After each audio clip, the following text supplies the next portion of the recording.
and forgive us for keeping you waiting. I'm Robert Hazell, Professor of Government and the Constitution at UCL, and this is the 5th session on devolution and the future of the Union as part of our 2-day conference on Johnson's constitutional reform agenda, co-hosted by the Constitution Unit at UCL, the Department of Politics and International Relations at the University of Oxford, and UK in a Changing Europe.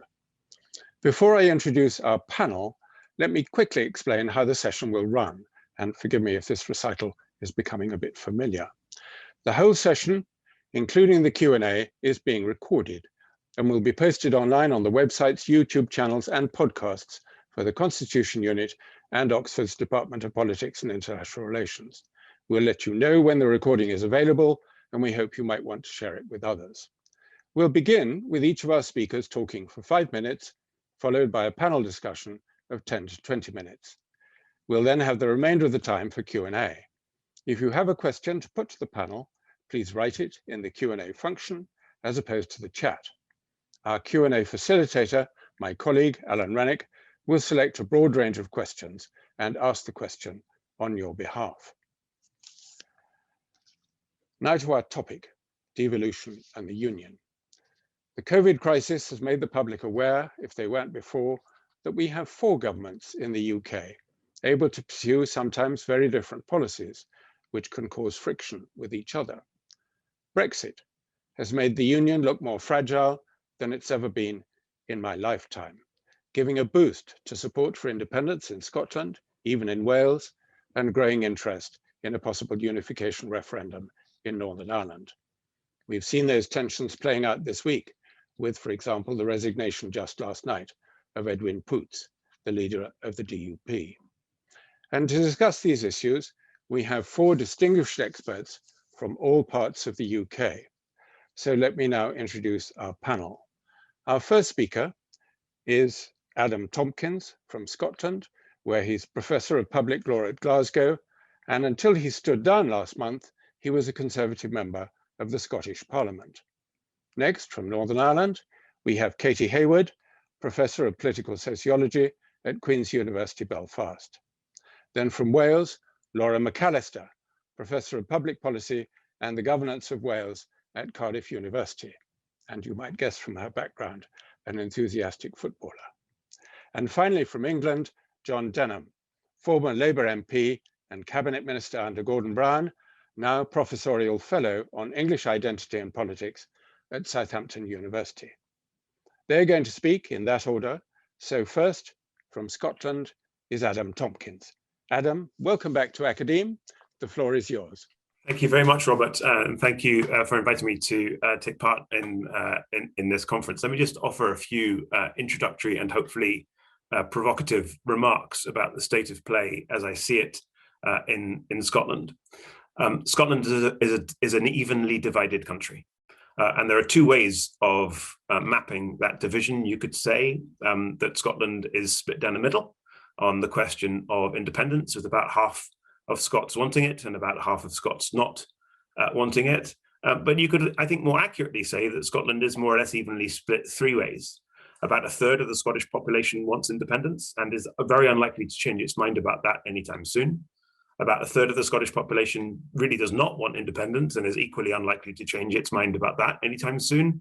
And about 1/3 of the Scottish population has not yet made up its mind about that or is capable of going either way. And I think it's that latter way which is more helpful in terms of really understanding the state of play in Scottish politics. But regardless of whether you prefer the 50-50 binary division or the split 3 ways division, Scotland is stuck in this pattern and has been stuck in this pattern since just before the independence referendum of September 2014. And nothing is very likely to make it change, to unstick Scottish politics from that, unless either the Union crumbles or unless the nationalist movement splinters and fractures. And the nationalist movement, of course, is dominated by, but not synonymous with, the SNP, who are, of course, now in their 14th, I think it is, consecutive year of government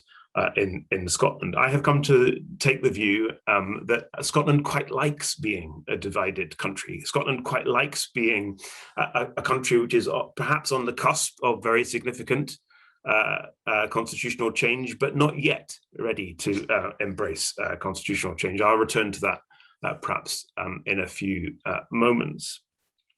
I've been saying for some time, Robert, and I think that London now understands this to be true, that it's much less that independence is being won in Edinburgh and much more that the union is being lost in London.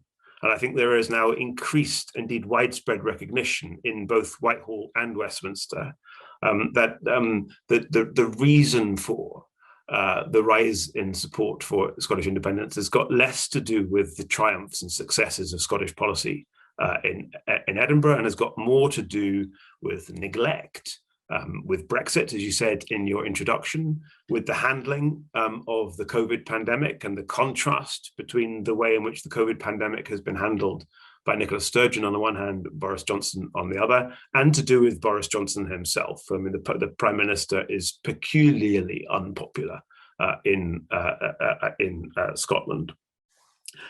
So while I think there is broad and widespread recognition of the truth of this in London, there are real divisions in London about what to do about it.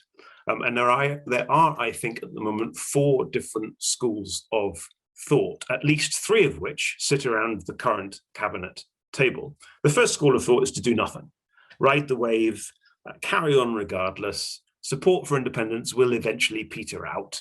It might take a long time to peter out. As I said at the beginning, Scotland is stuck in this pattern at the moment, and it might take a long time for it to unstick itself. But, you know, there isn't in the end going to be anything very much to worry about. This too shall pass. Second school of thought is to say, well, you know, whatever it is that we've been doing for the last 20 years, for the whole of the lifetime of devolution, isn't working. And so we need to stop doing it. We need to start doing something else instead. And what we want to do instead is what's being called now muscular unionism, a much more assertive approach to the role and value that the union state plays in Scottish public, social and economic life. The union needs to be more assertive. It needs to be visible. We need to, kind of put it like this, we need to take back control of the agenda and reassert ourselves in this very muscular way. That's the second school of thought. The third school of thought is that we need not so much more union as smarter union. We need to spend much less time telling Scots what the value of the union is, and much more time, very smartly and intelligently, showing Scots what the value of the union is. And this starts with spending. It starts with infrastructure investment. It starts with the new spending powers, which are buried in the UK Internal Market Act, one of the most important sets of provisions that have been enacted to alter the devolution settlement since 1998.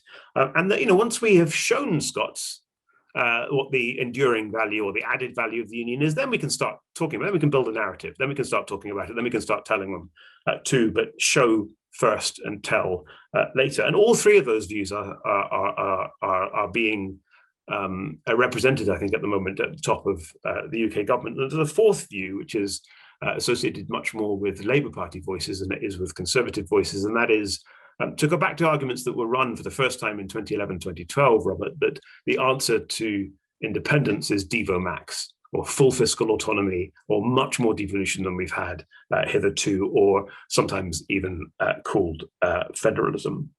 Can I just close with a couple of remarks about the likely prospect of a second independence referendum?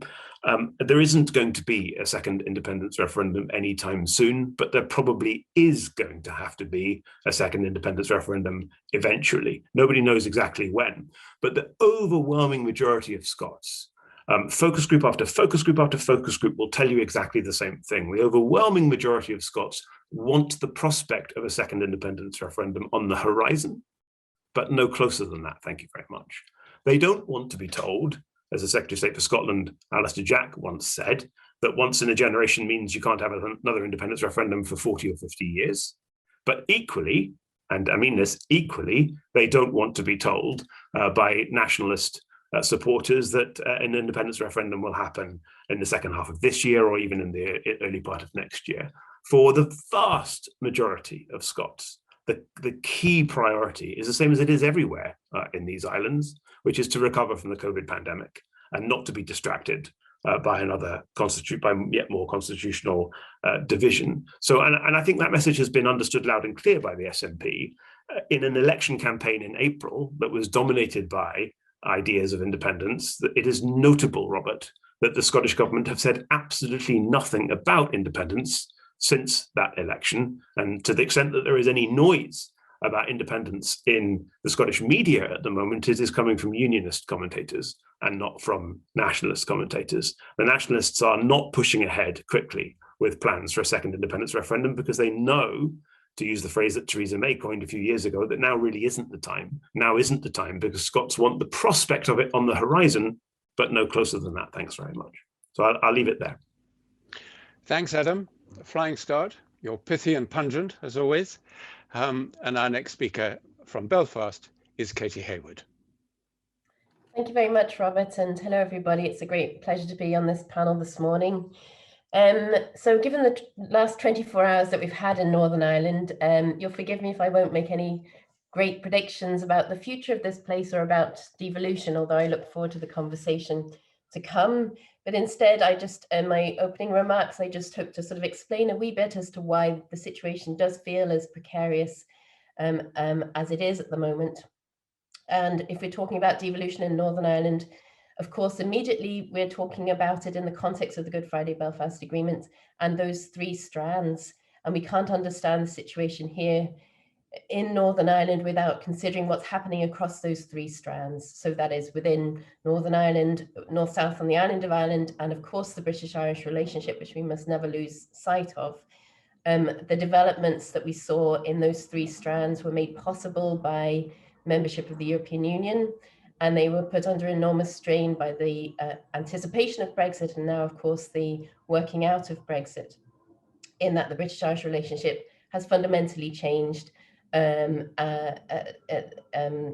of course, in the preamble to in the declaration of support for the Good Friday Agreement, they talked about their relationship as friendly neighbours and as partners in the EU. That has practical consequences as well as symbolic ones. We're also seeing a change, of course, in the island of Ireland, that North-South relationship very much changed by Northern Ireland being outside of the EU. And we're seeing, of course, the working out of that and the fact that the North-South Ministerial Council plenary session that was due today has had to be suspended as a result of what's going on at the moment. It's very bad timing. And then, of course, pressure and strain within the institutions of Northern Ireland, exacerbated by differences over Brexit and the protocol, as well as by the constitutional questions. So there's very much of a sense of things in flux, and indeed no less than an earthquake across these three strands in Northern Ireland's centenary year. And the sense of this being an earthquake is exacerbated by several things. One is the momentum as it's seen towards a united Ireland. And interestingly, from the Northern Ireland Life and Times survey conducted at the end of last year, we've just published the results, and we've seen that across unionists, nationalists, and neither, there's now a majority of people who think that Brexit makes United Ireland more likely, and that's an extraordinary situation. There's also the exacerbating impact of the centralising tendencies of London in response to the working out of Brexit and what that means for devolution. There's also the fact of huge distrust in the UK government. So we see that only 5% of the Northern Ireland population, according to our Lucid Talk poll, most recently in March, only 5% trust the UK government to represent Northern Ireland's interests on the protocol. And that's such an extraordinarily low figure because that includes very strong unionists, as well as those from a very different perspective. Plus, of course, we have extreme pressure on the Northern Ireland executive, who are seeking to manage change and considerable change across all fronts, as well as very difficult circumstances arising from the COVID pandemic and the health crisis more generally, as well as other issues. So it's a critical juncture for devolution in Northern Ireland. Nationalism is in its particular position, feeling the loss as a result of Brexit, the harder Irish border that has arisen, and concerns around the implications of Brexit in particular for rights and equality, unionism is in an invidious position. And we see this represented in what's happening at the moment. Any concession now to nationalists, as it's seen anyway, is treated with great care. So hence the contentious nature of the Irish language issue, plus this sense of the lack of trust in the UK government, meaning that the prospect of direct rule is not one that fills them with confidence. And it's fascinating to hear at the moment DUP MLAs and others criticising Sinn Féin for going to the British government, asking them to legislate for Irish language. I mean, you could not make up this situation. So there is a real danger that devolution may end for Northern Ireland. There is this sense of, if the institutions collapse now, when will they get back up and running? Will they get back up and running at all? The UK government will be asked to make some concessions and movements to reassure unionism. These will be likely to come in relation to the protocol, but of course that has the effect of increasing pressure on the UK-EU relationship. So at its heart, what's happening in this very small place, this very complicated place, has ramifications at the highest level for UK-EU relationships. And even what happens in the next few days can make a critical difference on all of those fronts. Thank you. Thanks, Katy. That sounded like a report from someone in the eye of the storm. Our next speaker from Wales is Laura McAllister. Diolch yn fawr iawn, Robert. Bore da pawb. Good morning, everybody. Yes, I mean, in some regards, our election in May was probably generated more unexpected results than any of the other elections that day. And what I mean by that, and this will frame my comments entirely for the next 5 minutes, is that Labour did remarkably well, even better than the party had itself expected to do, and captured half of the seats in the Senedd, increased its share of the vote. And there are a number of reasons for that, and there are a number of implications from that for the future of devolution, and indeed the future of the constitutional arrangements around the whole of the UK. I agree with the point that Adam made about unionists having the greater power to destroy the union than nationalists. I said as much in a speech I gave at the Hay Festival about 6 years ago now, and it generated quite a lot of scorn at the time, actually, because people were much more wedded to the idea that it would be nationalists campaigning for independence that would destroy the union, whereas I always felt it would be the push-pull of that relationship and the response or lack of it from unionists that would probably generate a greater drive towards independence, not only in Scotland, but as everyone says, I think even you, Robert, in your introduction, even in Wales. We always have the even bit when we talk about Wales, of course, but you know that actually is a dangerous position to take, because the independence movement now captures some of the ground of Welsh Labour as well as Plaid Cymru, and therein lies a really important issue for the future.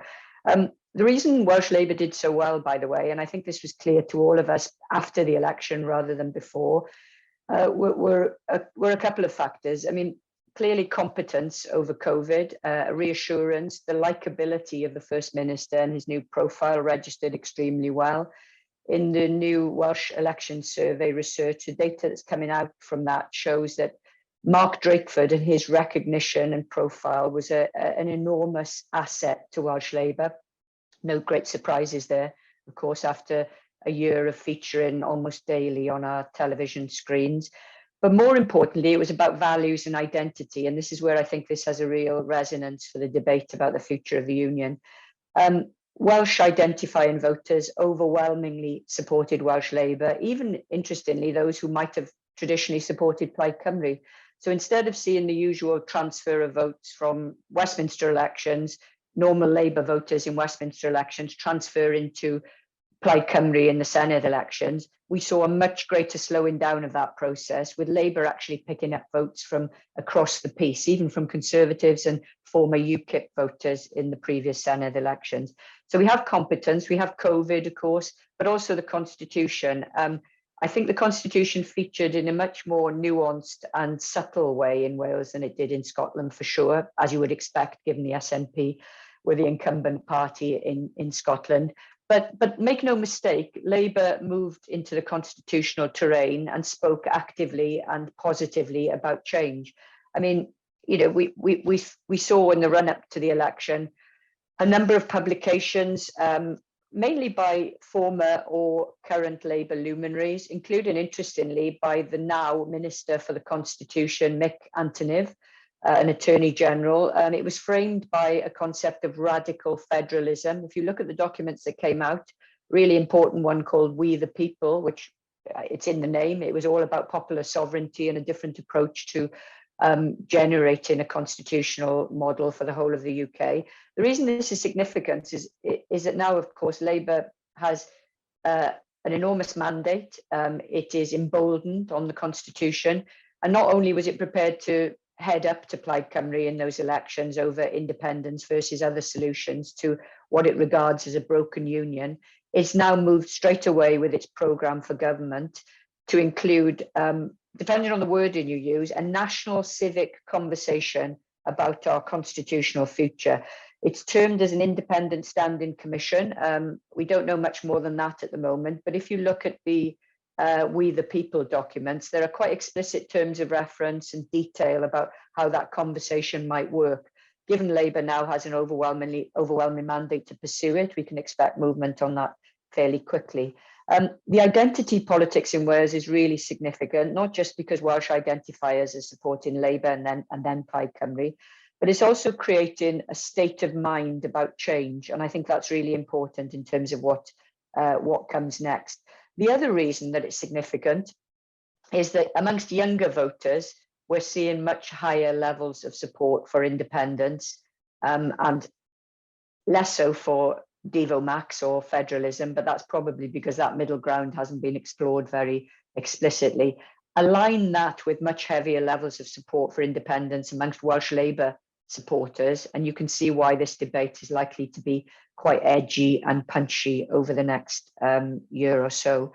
I think then finally, it's the point about how does Wales respond to the kind of muscular union. I mean, I hate that term. It's hideously macho, isn't it? And if there were a few more women involved in some of the conversations around that, I think we might see a more nuanced approach to it. But we know what it's all about, you know, whichever of those mindsets that Adam described dominates.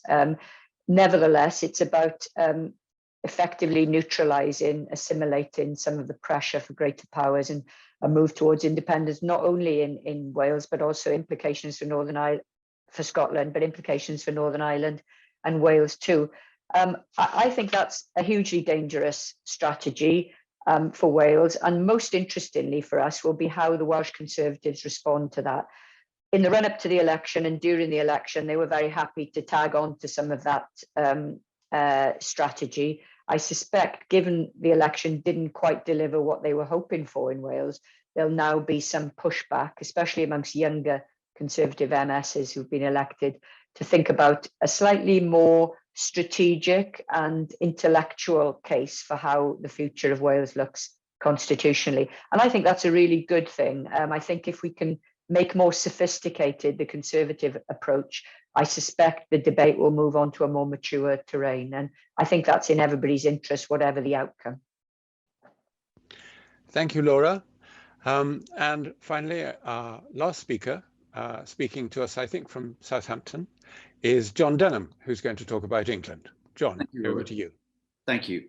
A year ago, the desire of the Westminster government to intervene in the devolved nations seems to contrast with the manifesto promise in 2019 of full devolution across England, so that every part of our country has the power to shape its own destiny. That contrast has largely gone. With the dropping of the devolution white paper for England, the centralisation of the English Towns Fund and the UK Levelling Up and Community Funds, it seems that levelling up will extend the powers of Whitehall rather than English localities. England is becoming more centralised under the Union state and in many cases integrated into union-wide investment programmes. And I think there are a number of strands behind this, starting with the Prime Minister himself. Leadership in a devolved polity depends on forming working relationships with other leaders who enjoy their own legitimacy and a degree of autonomy. And that's as true about working with Greater Manchester as Cardiff or Edinburgh. And these relationships do not, how can I put it, play to our Prime Minister's skill set. What's more, his decidedly Anglo-centric British nationalist view of the Union favours a strong union state. Politically, as Labour found in office, channeling regional money through third parties brings few political returns, less perhaps than a smaller cheque via the local MP or council to buy hanging baskets at the station. And hanging baskets may not level up very much, but to the voter who feels their town has long been neglected, it may appear that politics is actually doing something. The government is obviously rethinking mayors. Mayors bite back, and Labour recently has won local mayors while losing nationally. And the mayoral model, whether as a powerful coordinator of policy across a city region, or the Heseltine model of the powerful individual with whom Whitehall deals, is losing its attractions, it seems. Now, the narrative may not change. Mayor Ben Houchen will still get credit for his Teesside Freeport, but the Solent area, where I am, has also got a Freeport. It covers the same local councils whose combined mayoral authority was rejected a couple of years ago. So having devolved structures and mayors is no longer key to unlocking central support in England. None of this is resisted in Whitehall, where the dominant culture still largely believes that government is best done in London by people who know what they're talking about. The pandemic response has been widely criticised for marginalising local government leaders and public health professionals, but there's no sign of any rethink of statecraft to give more value to local expertise and legitimacy. The plans to bring together health run by the NHS and social care run by local authorities is likely to shift power decisively to the NHS with huge implications, because social care is 30 to 40% at least of what top tier councils do. And the many strengths of the NHS do not include place shaping. The new planning policy will significantly reduce the ability of councils to shape their local area, and the sector faces more years of deeper austerity. If I'm right about this, the future will see a weaker English local government, less able to show leadership, and more wide-ranging powers for the union state. At the same time, the Treasury is reasserting control over key areas of domestic policy that it had carelessly allowed to escape. Industrial strategies being brought back in-house, and it is also exercising sway over schools and the higher education changes due in the autumn. Now, I'm not trying to take this into a policy discussion. The point really is that the language used about England until quite recently of empowered local mayors leading great city regions to work with a more interventionist industrial policy with business and with higher education, supported by and working with central government, that narrative is very muted today. We can question its substance, but it was a vision. Now, there are specifically England issues here, of course, but it does look increasingly like the English variant of the Anglo-centric British nationalism with a strong central state that we're seeing across the Union. There are certainly no signs of any greater English dimension to its national governance. The Andrew Dunlop review did not mention England, and indeed he wasn't even asked to think about England's place within the Union. And the floated abolition this week of English votes for English laws suggests no further desire to give the people of England a voice, as David Cameron once promised. Now, it's true that the Conservative domination of England has been achieved without significant devolution. And as Elsa Henderson and Richard Wynne-Jones have emphasised, these voters look to national government, not decentralisation, to deliver.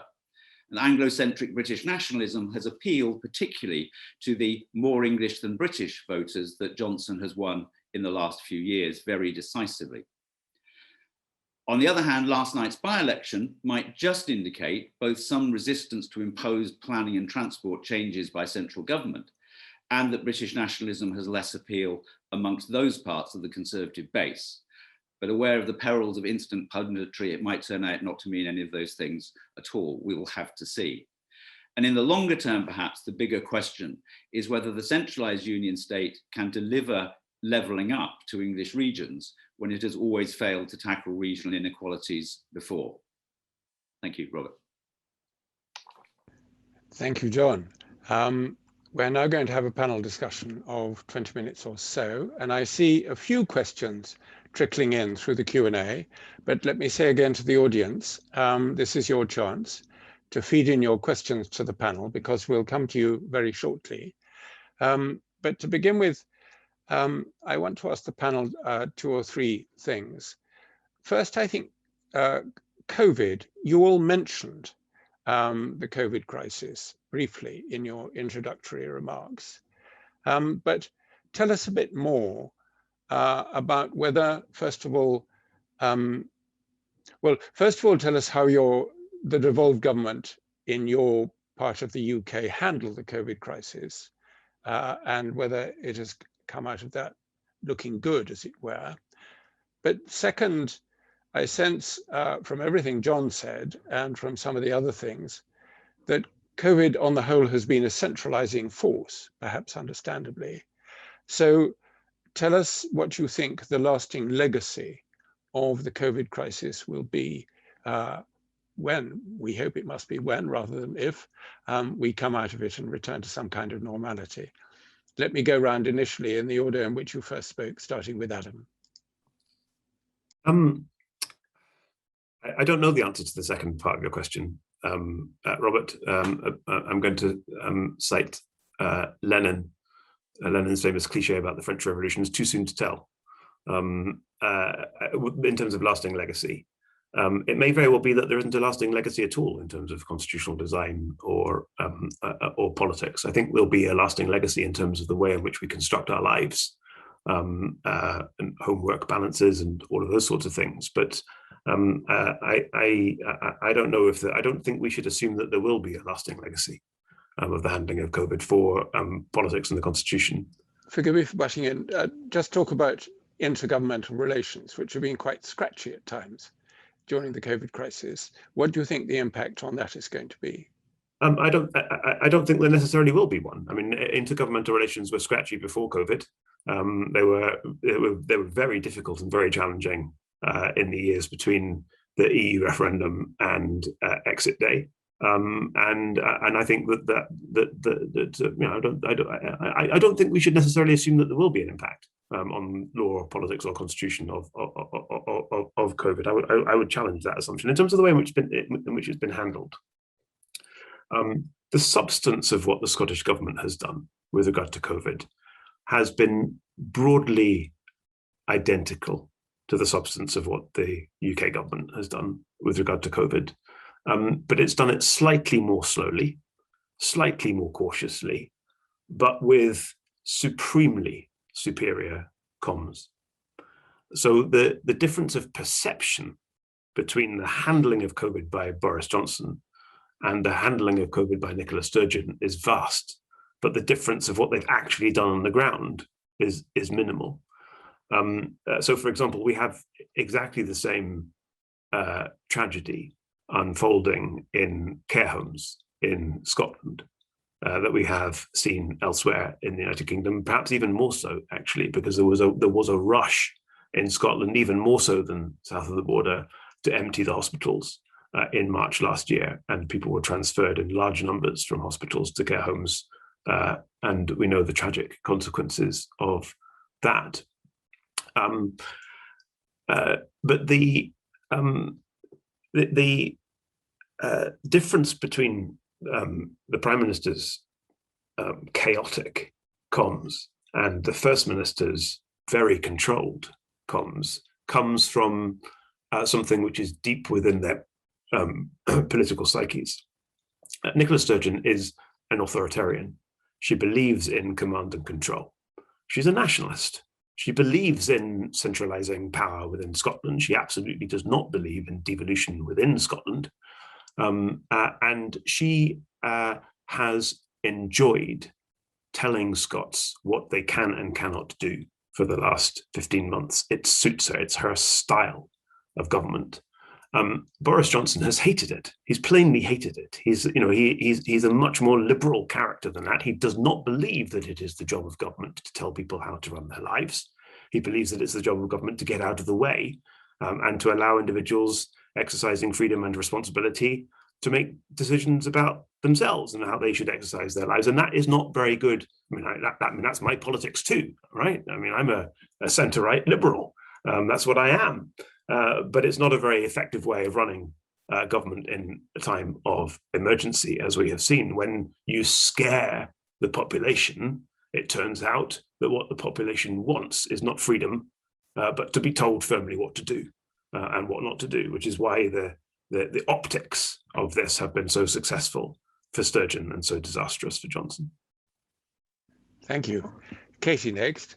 What's been the impact of COVID on government in Northern Ireland? Well, the Northern Ireland Executive hasn't covered itself in glory in its handling of the COVID crisis. I mean, right from the very beginning, we saw differences within the Executive because of the fact that going into lockdown was much quicker in the South compared to the UK, which immediately revealed tensions and strains within the Executive. And this is just the pattern, the way things happen here, of course. When there was more alignment between Britain and Ireland, the UK and Ireland on these matters, things definitely helped the situation here. And we've seen, the improved communication and amount of communication and coordination between officials within the UK, and including Northern Ireland. That's had some positive effects, I think. But on the political front, we've just seen after a period of time in which people were quite hopeful that in managing such an extraordinary situation that the Executive could function properly. By autumn last year, we saw a breakdown of that and questioning around the mandatory coalition that we have. So it wasn't so much just about borders and whether there's more alignment with what happens in the South as well as with Britain, but it was also around principles around, the DUP in particular was concerned, wanted to lift lockdown, concern around business, etc., etc. So that led to a paralysis in decision-making in the Executive, which was had very negative consequences. And now the situation is, I think, in terms of lessons. I mean, Robin Swan is the Ulster Unionist Party member of the Executive. He has come out of this pretty well. Unsurprisingly, the Ulster Unionist Party really emphasised the fact that Swan is a UUP member because his personal ratings are very high. So that's good.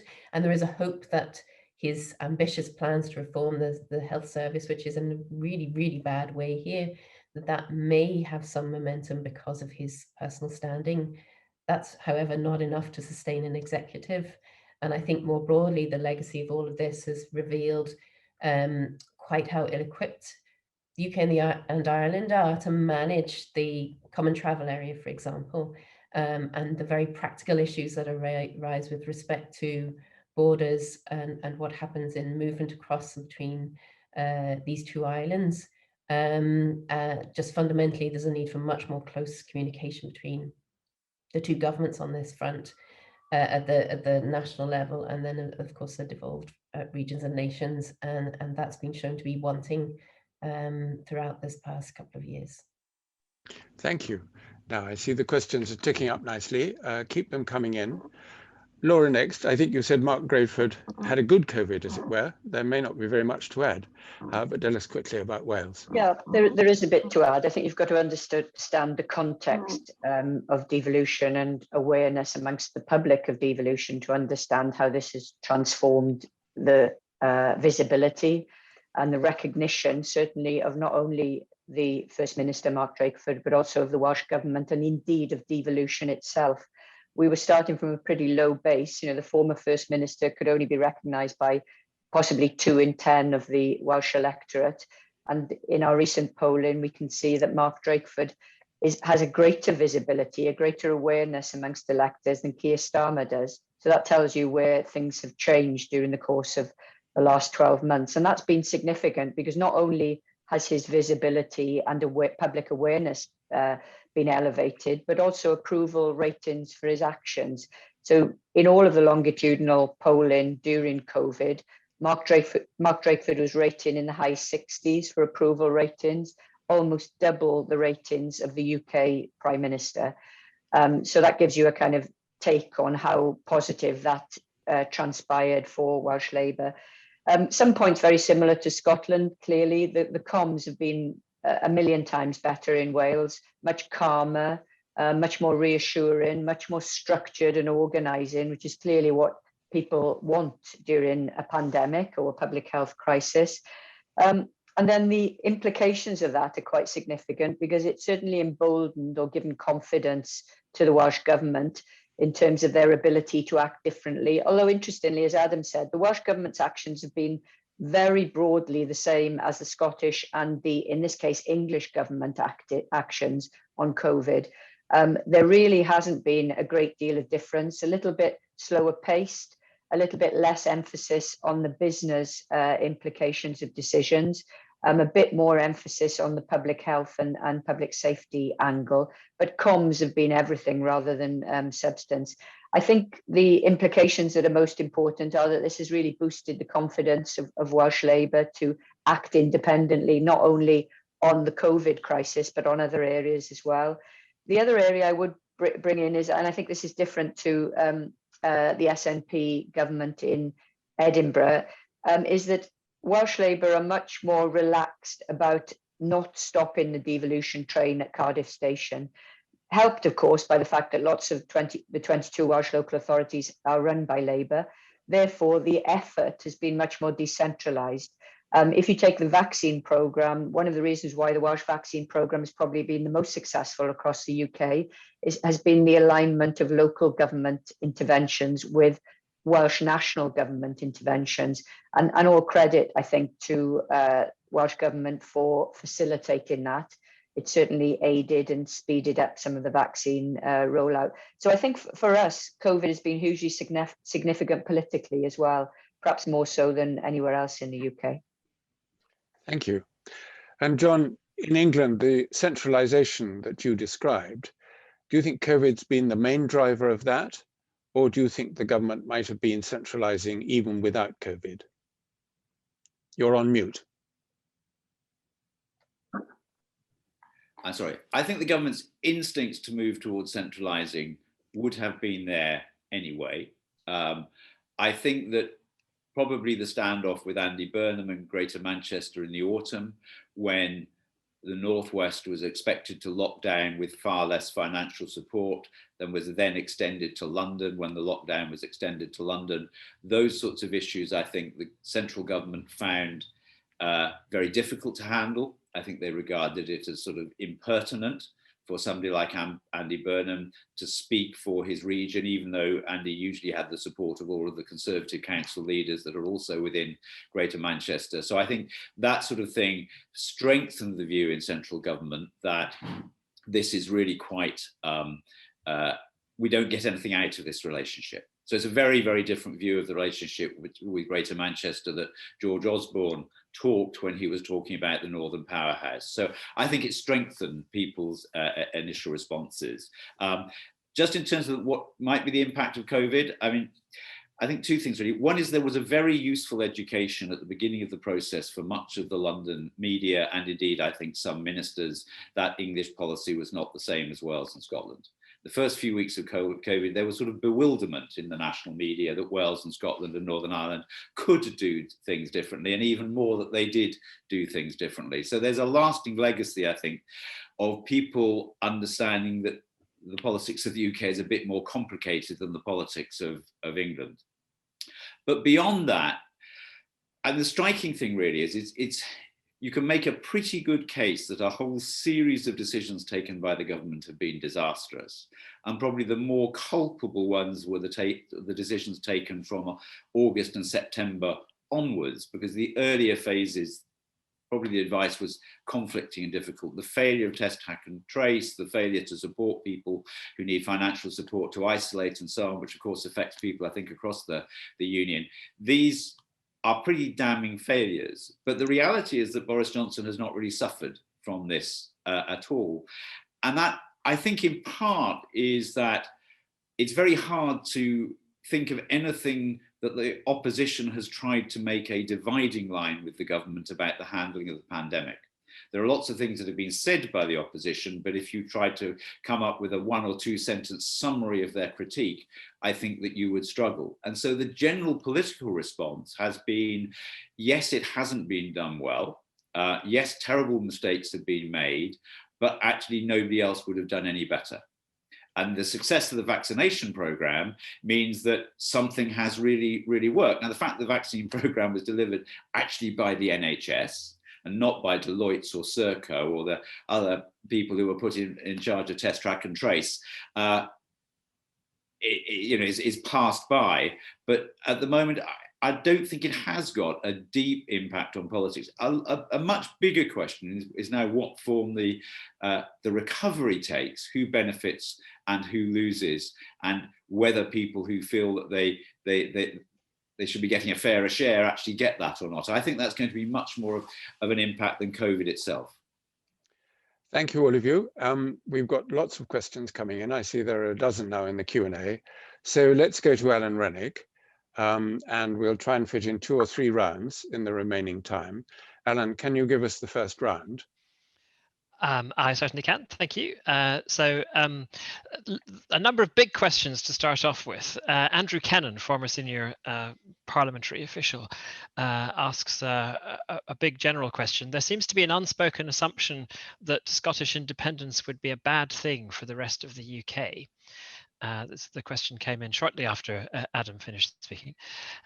Equally, there may be parts of England where the sentiment good riddance is growing. Would it not be valuable to commission a proper academic study of the pros and cons of Scottish independence for the rest of the UK? Which I guess leads on to the further question, what do we actually know already about what work has been done, at least already on that question, and what would be the implications for the various different parts of the rest of the UK.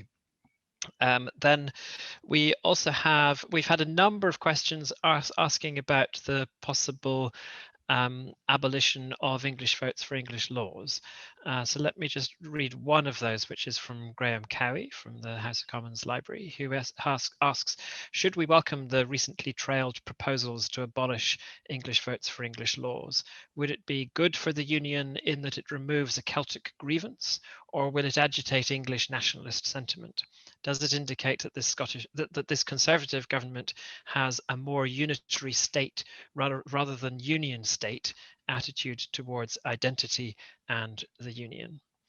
And then just finally in this round, we have a question from Dominic Grieve, of course, former Conservative MP and Attorney General, who says, on the basis of Adam's analysis of a desire for a referendum on independence at some point, would it be better for the Westminster government to promise it, if still desired, after next Scottish parliamentary elections, or just ignore it and hope it will go away?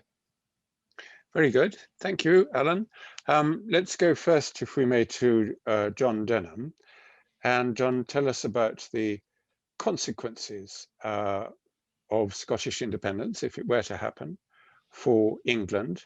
And perhaps you could also answer the question about the abolition of English votes on English laws. And then, Adam, I'll come to you. John, you're on mute. Could you unmute? I think the question about the Union and English attitudes is very important. Firstly, we know that about half the voters in England are Union ambivalent, as it's been discussed. There are not many people who positively want the Union to break up, but about half the voters in England don't care very much. And amongst the voters to whom Boris Johnson's had the greatest appeal in recent years, the people who emphasise their English identity, those feelings are much stronger indeed. And they repeatedly, and not just in the context of Brexit, prioritise English interests over those of the Union. That does, again, it doesn't mean they want the Union to break up, but they want England represented first. In terms of the objective case, I mean, it raises to me the question at the heart of the whole thing: what on earth do we want to keep the Union for? Because we're not keeping the Union because we have an empire into which British and English and Scottish identities and Welsh identities can be submerged. We are clearly, I think, whatever the government might want, not going to recreate the post-war unitary British state, which is the only legitimate force of it. So there has to be a 21st century question.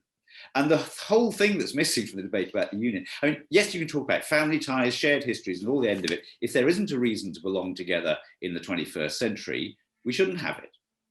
Now, I think there are at least three very big reasons. One is we can probably do zero carbon transition, build a post-Brexit economy, and have a more inclusive economy and society if we work together than we do it separately. But somebody has got to articulate a reason why these four different nations and not three nations in Northern Ireland should be in the same union, not just assume it's a good case. Now, as far as English votes on English laws is concerned, I think it removes the confusion, because English votes for English laws never gave the people of England a voice, because David Cameron allowed it to become bogged down in the weeds of parliamentary procedure. The big question, I think, underlies this is, can the union survive if we continue to have the union government being the government of England? Or is it necessary to delineate more the government of England from that of the union? The historic assumption has been that unless England is submerged within the union, it will be too big and it will break up the union. I would argue very strongly that the size of England, and particularly at times of conservative domination, it is the equation of the government of England with the government of the union that actually is driving the breakup of the union. So I would hope, as somebody who wants the unions to survive, but wants England to have its own institutions within that, that clearing English votes for English laws out of the way as a pretend voice for England brings us back to the debate. What do we do about England's role within the union? Because I don't think you can carry on forever saying that the current arrangement, where you have a cabinet for the union made up of ministers who only have responsibilities in England, is a viable basis for the union going forward. Thank you. Adam, would you like first to answer Dominic Greaves' question about whether we hold India Rev 2 after the next Scottish parliamentary elections, and then give us your thoughts on English votes on English laws? Yeah, I mean, first of all, can I just say, I mean, I really very strongly agree with everything that John Denham just said. In particular, and he and I have discussed this in the recent past, actually, and this is not the first time we've agreed with each other on this point. The union needs a 21st century purpose. And the idea that the union will hang together just because it has done for 300 and something years is not merely naive, but if you're a unionist, dangerous, and I think actually, frankly, stupid. And you know, one of the things that I think is beginning to come to the fore is the sense that we need to confer on the union a 21st century purpose that will appeal, in particular, to voters under 40 who are increasingly disengaged from the argument about the union. There's an awful lot that could be said about that, but I just wanted to record that point of, you know, really profound agreement between John and me about that point, which is not news to John, but might be news to others.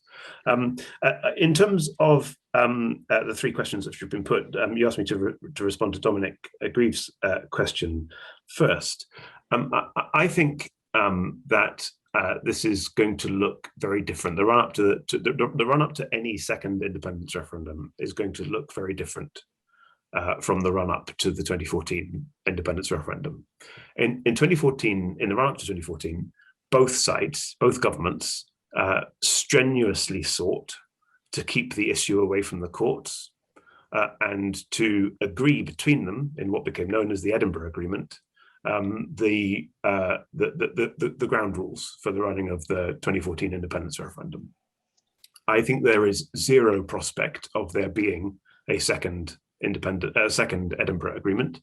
I think that what is much more likely is that at some point, possibly this year, more likely, I think, probably next year, the Scottish Government will introduce a bill into the Scottish Parliament authorising an independence referendum, inviting the United Kingdom government to challenge the legal competence of that legislation in the Supreme Court if the UK government wants to act in that way. And I think that it is much more likely than not that if we do have a second independence referendum in this Scottish parliamentary term, which has 5 years to run after all, that we will find that the Supreme Court becomes involved in that. I don't think that the offer of holding a referendum after the next Scottish elections will put the SNP off from introducing that legislation in this Parliament, not least because the First Minister has ambitions here to be the person that delivers independence for Scotland, and I'm not sure she's got another election in her. So I don't think that would work as a tactic.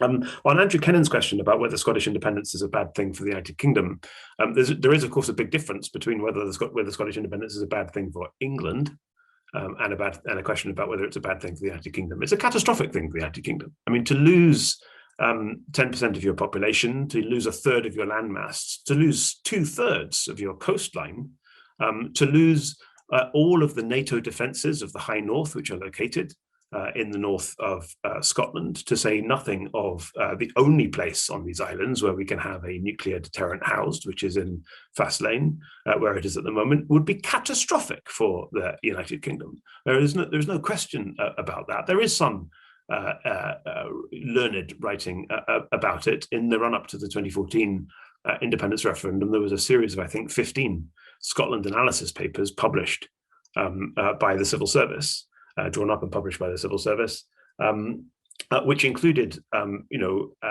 significant analysis of the implications not only for Scotland but for the United Kingdom as such of Scottish independence. That series of papers was led off by a brilliant opinion written, co-authored by the late Professor James Crawford, about the international legal implications of Scottish secession, which is still the go-to piece of authoritative legal analysis about what it would mean in legal terms. So there is some literature on that that exists already, which I would commend to you. But there's no doubt that in geopolitical terms, in terms of NATO security and defence, in terms of the United Kingdom's membership of the permanent membership of the Security Council, there would be very significant questions asked of the future of the United Kingdom if it cannot hold its territory together. And in terms, finally, of Graham's very interesting question about delivering us from evil, this is, of course, an English question. It has nothing to do with Scottish politics. It was visible that yesterday on the front page of the Times, I'm not sure if this is in the London edition or only in the Scotland edition, that the proposal to abandon evil was held up as some kind of attempt to save the Union. Nobody in Scotland could care less about English votes for English laws. The West Lothian question is, of course, not a question about the Lothians at all. It's a question about English representation and English decision-making. It is a question for England. It doesn't play in Scotland. It doesn't play in Scottish politics. It is completely immaterial to the project of trying to save the Union. I rather agree with those who say that if you really want to save the Union, the first and most important thing you should do is stop talking about saving the Union. Stop talking about it. Just don't use the phrase, stop talking about it. Just do it. Get on with it. Get on with it. What the biggest thing that the United Kingdom government could do to save the Union is to act like a United Kingdom government that is acting for the interests of all of the people who inhabit the United Kingdom, including in Scotland. We must come very soon to a second round of questions. Let me quickly ask Katy, quick answers if you could, and Laura, just to address Andrew Kennan's first question about the consequences for your part of the UK if Scotland were to become independent. You needn't say whether it would be a good or a bad thing. Just talk us through what you think might be the consequences. Katy. So we asked in the Northern Ireland Life and Times survey in 2019 about what difference it would make if there was an independent Scotland with respect to people's views about the Union. And for Catholic respondents, about a third of them said it would make them even more in favour of Irish unification. And for Protestant respondents, the vast majority, over 80%, saying it would make no difference at all. But of course, the fact is it would make a difference because, of course, the Union itself would be completely transformed, as Adam was saying. And I think, the question of whether we have an assessment of pros and cons, obviously we need much more than that. And I would flag here the excellent work that Alan and yourself are involved in the Working Group on Irish Unification Referendums. We need to take this beyond hypotheticals and consider the enormous consequences of these things, of such processes in and of themselves, fundamentally how these are handled, how these referendums and the referendum on and even the discussion around a second referendum in Scotland, how that's handled has an enormous impact on nationalist sentiment across the UK, and also then economically and legally, if an independent Scotland was part of the EU, that of course would directly affect not just the UK's internal market, but of course the workings out of the protocol, etc., etc. So without a doubt, it would have an impact. But it is interesting that, as a point of principle, the Unionists in Northern Ireland think it would make no difference at all to their commitment to the Union. Katy was kindly giving a plug for the report of the working group on unification referendum in Northern Ireland. She was a member of that working group led by Alan Relic, and anyone in the audience not aware, it was published last month. It's on the Constitution Unit website. Laura, consequences for Wales of Scottish independence. Okay, well, what can I add to that? I mean, lots of it has already been said. I guess we're in the relatively envious position of at least having a government that wants to operate in the middle ground rather than the binary of saving the union versus independence. Back to my point about some of the noises that are coming from Welsh government over constitutional commissions and so on. I'm a bit of a skeptic in terms of how that will pan out, but nevertheless, it seems to me to be the logical thing to pursue. Our own research, not dissimilar to what Katy was outlining a moment ago, shows that the question on Welsh independence sees a pretty hefty rise in support for it, should that context be one where Scotland has already voted in favour. So I think we could, expect things to move pretty dramatically in that arena. But I guess the other point I would make is just, I'm not convinced, given the kind of mindset of lack of regard of consultation and communication with the nations predates Boris Johnson's government. Let's be perfectly frank, this isn't something that came in with Johnson. It predates that period. I'm not terribly confident that we can change the mentality of the UK government with regard to intergovernmental relations or even interparliamentary relations. And without that, I suspect the binary question of independence or saving the union, and let's be frank, we've even had Conservatives in Wales talking about the union not being worth saving in its current format. So unless we can move that debate to a more sophisticated terrain, I fear that, back to my original point, unionists are more likely to destroy the union than nationalists. Thank you. Alan, let's go quickly to our second round. Thank you. We have a first question that builds on what Laura has just been talking about there, actually. So it's from an anonymous person who says, Professor McAllister mentioned the Welsh government's plan to set up a civic conversation about Wales's constitutional future. I wonder if the panel could comment on what this conversation is likely to achieve and how it might interact with developments in other parts of the UK. And I'd personally be very interested also in thoughts on whether a civic conversation on the constitutional future is possible in other parts of the UK, or whether Wales is in a special position there.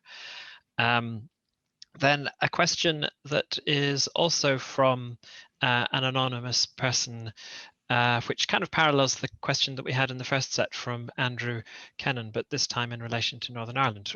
To what extent could upheaval in Northern Ireland and change to Brexit arrangements there affect the three-way voter split in Scotland?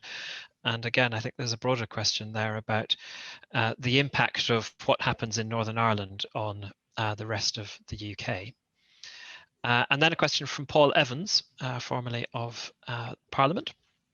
Leaving aside whether it is currently politically possible, would an attempt at a comprehensive, codified and principle-based settlement for the distribution of power across the UK, including to local government, be a wise move, or is the tradition of piecemeal and tinkering development more likely to work, even if the destination is unclear?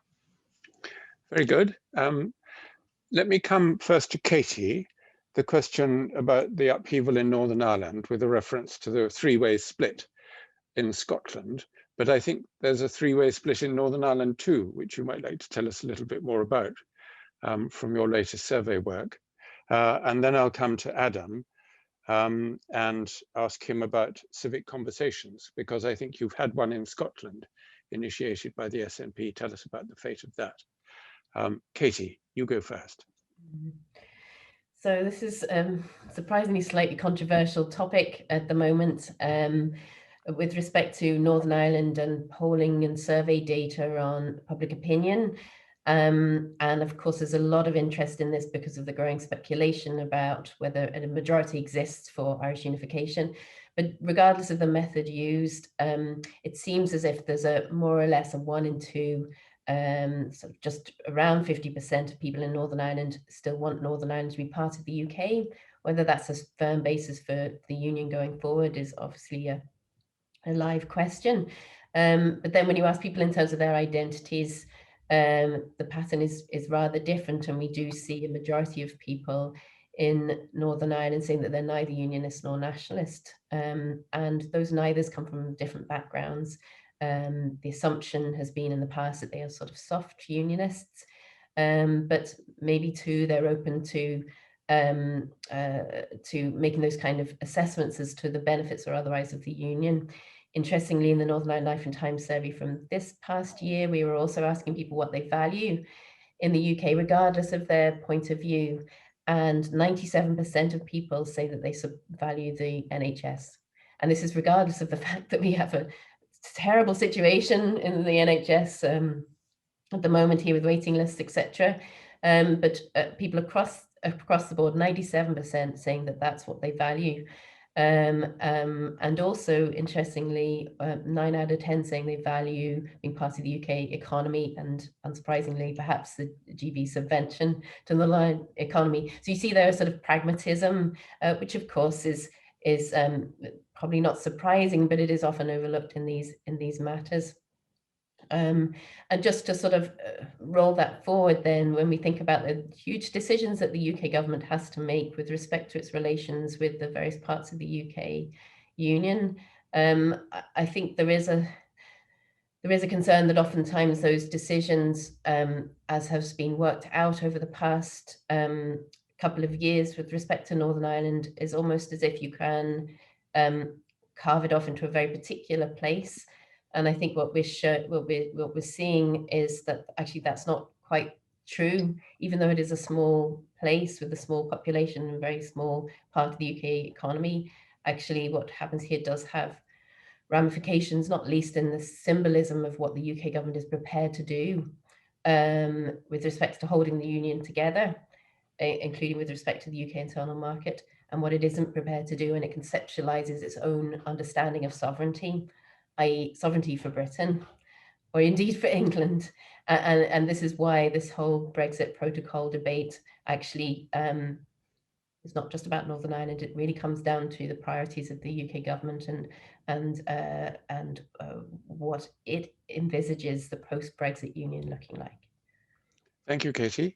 Adam, tell us about constitutional conversations, about constitutional futures and the experience in Scotland. Well, we're in a non-stop constitutional conversation in Scotland. You can't get away from the constitution, from the constitutional question anywhere in Scottish politics. I mean, you were, I think, a little sceptical, Robert, of my answer earlier when I said that I'm not sure that COVID will have that great an impact on Scottish politics. And the reason for that is I don't think anything is capable of having a great impact on Scottish politics at the moment, because we are so deeply entrenched in these unionist nationalist divides. Brexit hasn't really changed that. COVID hasn't really changed that. Even events of that magnitude have not really shaken Scottish politics out of these trenches. It's difficult to imagine what could or what will. That's why I said that right at the beginning of my remarks that we are stuck. And I think we are likely to remain stuck for the foreseeable future. Yeah, I mean, there's been several different iterations of national conversations, Calman commissions, Smith commissions. I was on the Smith Commission. And recently, a Citizens' Assembly. Yes, that's right. And the most recent iteration was the Citizens' Assembly, which met in 2019 and 20, I think, reporting after the COVID pandemic broke out in the summer or spring rather of last year, 2020. And these will no doubt continue.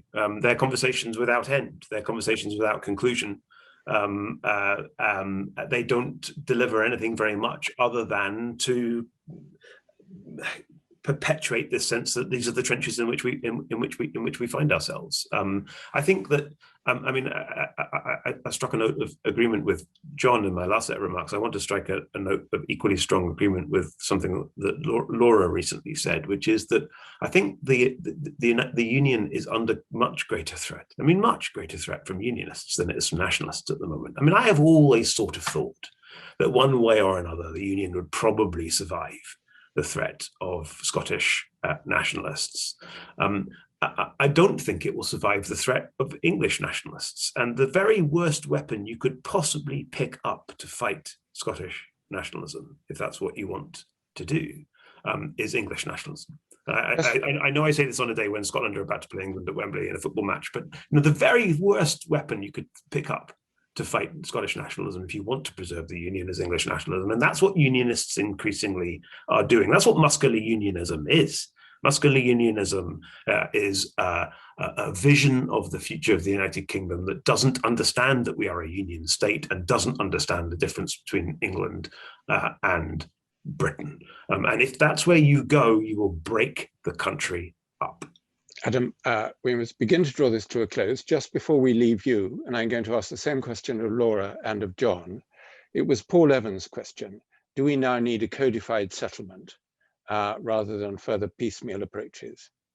Adam, would you like just to answer that as a constitutional lawyer before we go to Laura? I think we have probably long needed one, but we are as far away from having it as ever. Right. Pithy answer. Thank you. Laura, over to you. Yeah, I mean, I tend to agree. I think I can see where Paul's coming from, and wouldn't it be nice if we had some constitutional conversation that was based far less on ad hocery and more on a kind of holistic, strategic approach to the Constitution? But you've got to have the political will to do that, and I suspect that opportunity is gone. You know, we have national parties now in power in each of the nations of the United Kingdom. And that makes a heck of a difference to how they approach the constitutional question. You know, if there was going to be that kind of approach, it should have happened a decade ago. And I think we've probably, you know, it's stable door and slamming and so on. So I can't really see that. I mean, the one point I will make about what Welsh Labour is trying to do now, and I mentioned earlier, you know, I'm pretty skeptical of this, by the way, but I think it probably has to be pursued.